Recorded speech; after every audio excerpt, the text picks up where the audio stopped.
Welcome to Mental Stillness. My name is Derek, and I'm excited that somehow you stumbled across this podcast. One of my goals when starting this podcast was to bring mental health conversations into leadership circles. Every podcast touches on both leadership and mental health and also provides specific next steps. And this podcast is still fairly new. I just started it last November.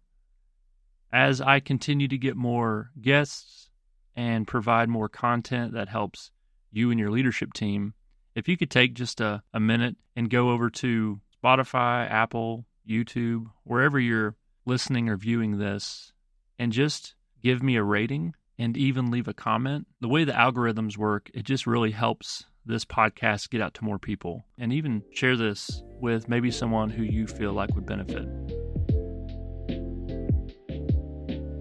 In today's episode, I want to talk about something that is so crucial when it comes to leadership, and it's this idea of vulnerability. Now, some of you hear that and you're like, oh, that's wonderful, that's great, I could talk about this all day long.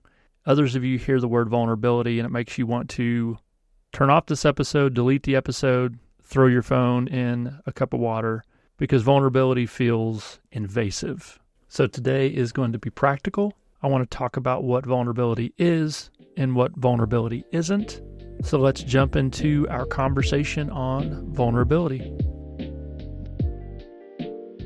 I shared recently on a podcast where I was a guest about some research that came out in the last year. And this research project was an international survey where it was asking mid-level leaders questions about their supervisors. And it was asking a variety of questions, but one of the things it looked at was, what do you feel like you need more of that you're not getting? And two of the big things that surfaced from this, again, cross-cultural, international, dozens and dozens of countries, thousands of leaders, and two key areas came back in this research project. The first was that those individual leaders, they really wanted more ownership in their role, which go back a few episodes when I talked about autonomy. That's really what they're asking for. Hey, if you have me in this position, let me be in this position. If you're going to give me the title of this area of the business, let me lead this area of the business. So that's the first. They wanted more ownership. And the second thing that came up was this. I need to see more vulnerability in my supervisor. So again, cross-cultural, international, dozens and dozens of countries, thousands and thousands of leaders raising their hand saying a little bit of vulnerability out of my supervisor would go such a long way in helping me be at my best. So the question is, what is vulnerability? I feel like there's a lot of misconceptions about vulnerability. Like I said earlier in the opening of this episode, some people hear the word vulnerability and it makes them want to run as fast as they can and as far away as they can.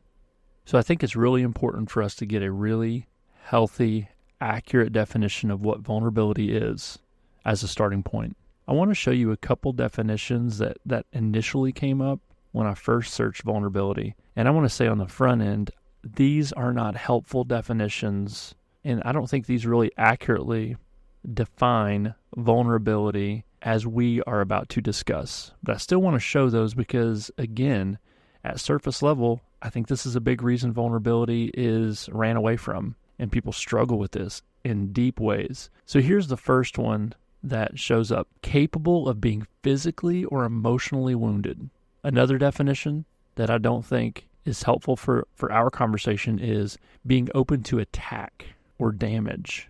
To me, that one feels militaristic, being vulnerable on the battlefield and being attacked from your blind spot or whatnot. So those are a couple definitions that are out there that first surface. As I kept digging and looking and reading articles, and I found a better definition of vulnerability that surfaced. So here is the working definition I want to adopt for vulnerability. Vulnerability is an essential component of strong connection. Healthy vulnerability includes being open and being honest about one's emotions, one's thoughts, one's experiences while also setting appropriate and safe boundaries.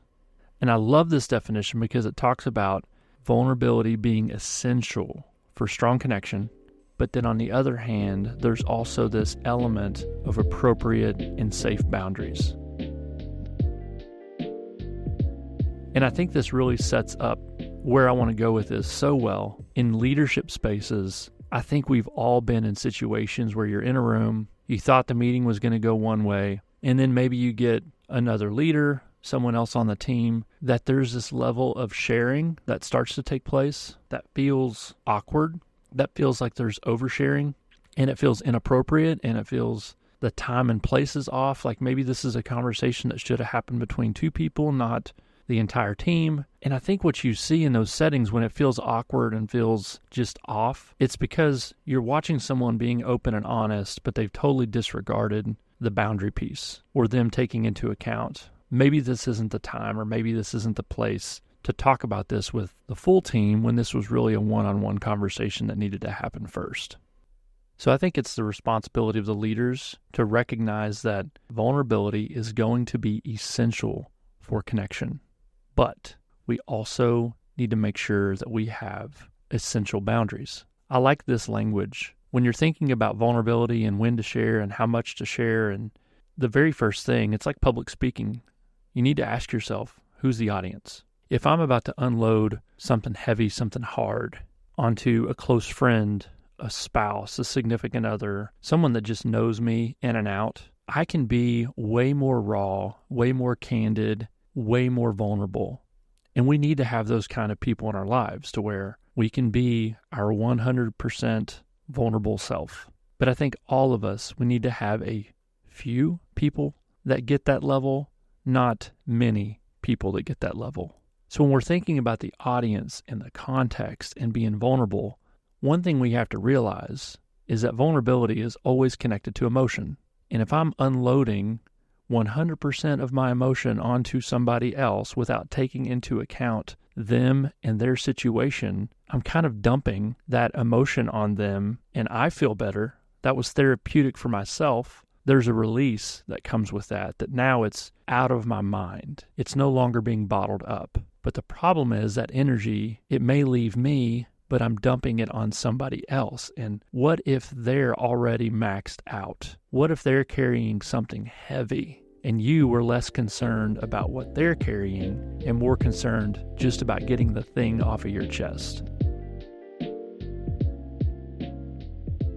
And so while it was good for you, it was actually horrible for them. And so I think it's really important for us to think, who's on the receiving end of my 100% vulnerability? I want to tie this back into what I said at the beginning. There are leaders who are desperate to see some vulnerability out of their supervisor. And I just discussed why oversharing can be problematic if we're not taking into account the audience and the context for our own vulnerability. So I want to share with you a phrase that I came up with that I think helps me calibrate this depending on who my audience is. I want to give them enough vulnerability so they know that I am flesh and blood, but not too much that they think I'm bleeding out. I want to give them enough vulnerability where they see that I'm flesh and blood, that I'm human, that I have challenges, that just because I'm higher up in the org chart or that I'm their supervisor, it doesn't mean this is easy for me. I still have insecurities. I still get imposter syndrome. I still have concerns and stresses. I need to let them see a little bit of that. So let them see that I'm flesh and blood, that I'm like them, but not giving 100% vulnerability to where they think I'm at the end of my rope or that I'm bleeding out. And so as you go through your leadership, all the people you interact with are going to fall somewhere in that spectrum of flesh and blood being just what's the minimum I can share just to show them I'm human. But the other end of that is I need to make sure I have those people in my life that I can be 100% vulnerable with, that maybe I can actually say to them, hey, it feels like I'm bleeding out over here. I need support. I need help. I need your encouragement. I need you to help me carry this thing. And so it's our job as leaders to navigate our leadership in a way to where we take into account where other people are and what level of vulnerability they can handle. So give your people enough to see that you're flesh and blood, but not so much that they think you're bleeding out.